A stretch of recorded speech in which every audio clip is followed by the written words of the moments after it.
आयते जरूरी रहे काम कौन आ भोरे भोरे काहे कइले फोन आयते जरूरी रहे काम कौन।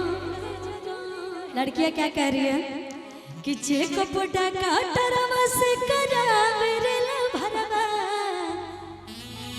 खाए के मन करो मचरवा खाए के मन करो मचरवा। उसी स्टाइल में झूठा में कि भोरे भोरे काहे कइले फोन एते जरूरी रहे काम कौन।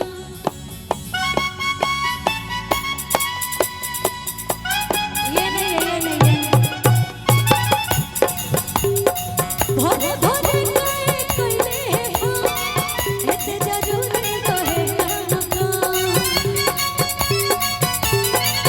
ठीक बा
क्या बात है।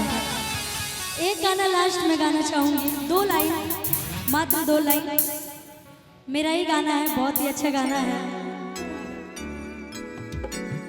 HR म्यूजिक से आया है, जिस पे बम लगातार आप लोग ने सुना था, बहुत प्यार भी दिया था उसी चैनल पे। कि जब पहिरी तते झलके आपिया सड़िया ले दललके जब पहिरी तते झलके आपिया सड़िया ले दललके जे बाजार से ले आए बबला तबे से जिया प्यार झलके हम उसका के हलके हलके आए गो सड़िया ले दललके।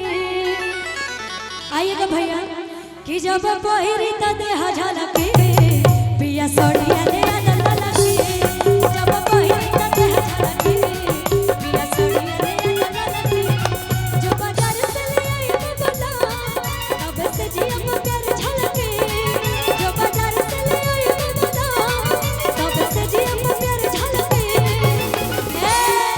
मुस्का के